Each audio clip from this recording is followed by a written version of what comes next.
হঠাৎ আওয়ামী লীগের কেন্দ্রীয় কার্যালয় ধোঁয়া মোছার কাজ শুরু হয়ে গেছে। রীতিমতো লেবার দিয়ে জোরে সোরে পরিষ্কার পরিচ্ছন্নতার কাজ চলছে। আন্তর্জাতিক ফ্যাসিজম ও গণহত্যা গবেষণা ইনস্টিটিউটের ব্যানারে এসব কাজ করা হচ্ছে। এর আগে জুলাই যোদ্ধাদের প্রধান কার্যালয় নামে ব্যানার টাঙিয়ে ভবনটি দখলের চেষ্টা করা হয়। এমন একটি ব্যানার দীর্ঘদিন এখানে টানানো ছিল। সরজমিনে দেখা যায় আওয়ামী লীগের কেন্দ্রীয় কার্যালয়ের প্রবেশমুখে ঝুলছে আন্তর্জাতিক ফ্যাসিজম ও গণহত্যা গবেষণা ইনস্টিটিউট নামের একটি ব্যানার। ভবনের ভেতরে চলছে পরিষ্কার পরিচ্ছন্নতার কাজ। একদল শ্রমিক ভবনের নোংরা পানি, ময়লার স্তূপ, ইটের গুঁড়া, টাইলস সহ জমে থাকা সব ধরনের ময়লা পরিষ্কারের কাজে ব্যস্ত। সিঁড়ি ও উপরের রুমগুলো থেকে তুলে ফেলা হচ্ছে টাইলস। প্রতিদিন প্রায় 10 থেকে 12 জন শ্রমিক এই কাজে ব্যস্ত সময় পার করছেন।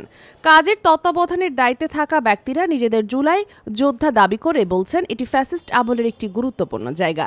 এখান থেকে আবার যেন ফ্যাসিস্টের জন্ম না হয়, এজন্য তাদের এই উদ্যোগ।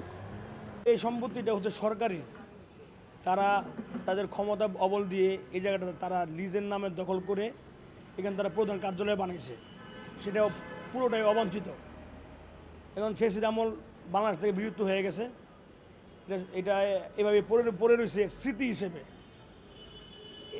এটা যদি আমরা সংস্কার না করি তাহলে আবার তারা এখানে ঘাঁটি বাঁধার চেষ্টা করবে। তারা জটিল মিছিলে এখানে আইসা তাদের অবস্থান দেখাবে। সেই সাহস যেন তাদের আবার পুনরাবৃত্তি না করতে পারে, সেই জন্য আমাদের এখানে অবস্থান। ছাত্র জনতার গণঅভ্যুত্থানের মুখে গত বছরের 5 আগস্ট ক্ষমতা ছাড়ে আওয়ামী লীগ সরকার। হেলিকপ্টার যোগে ভারতে পালিয়ে যান দলটির সভাপতি ও সাবেক প্রধানমন্ত্রী শেখ হাসিনা। আত্মগোপনে চলে যায় দলটির প্রভাবশালী নেতা ও এমপি মন্ত্রীরা। ওই সময় আওয়ামী লীগের কেন্দ্রীয় কার্যালয়ে আগুন ধরিয়ে দেয় বিক্ষুব্ধ ছাত্র জনতা। এরপর বেশ কয়েকদিন ধরে চলে লুটপাট। যে যেভাবে পেরেছে ভবনের জানালা, দরজা, গ্লাস সহ সবকিছু খুলে নিয়ে গেছে। এরপর থেকে ভবনটি পরিত্যক্ত অবস্থায় ছিল। আর গত 1 বছরে এখানে মানুষজন ময়লা আবর্জনা ফেলায় এমন অবস্থা হয়েছে যে উৎকট গন্ধে এই ভবনের সামনে কেউ যেতে চায় না। সে এখন পতিত একটা সরকার, তার দল পালিয়ে গেছে, তার সাংগঠনিক কার্যক্রম নিষিদ্ধ।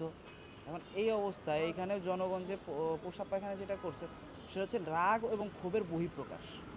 আমরা এই বহিঃপ্রকাশের বাইরে থেকে এসে যে রাগ ক্ষোভ দেখালে আসলে কোনো বেনিফিট হচ্ছে না।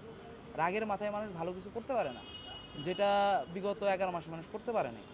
কিন্তু আমরা এখন যেটা করতে যাচ্ছি, আমরা ঠান্ডা মাথায় সুচিন্তিত পরিকল্পিতভাবে এই ভবনটাকে রিকনসিল করে পুনরায় ব্যবহার উপযোগী করতেছে।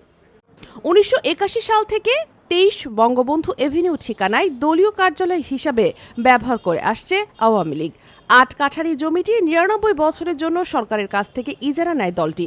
সর্বশেষ 2016 সালে পুরনো ভবন ভেঙে 10 কোটি টাকা ব্যয়ে 10 তলা নতুন এই ভবনটি নির্মাণ করা হয়েছে। ডেস্ক রিপোর্ট, নিউজ সারাক্ষণ।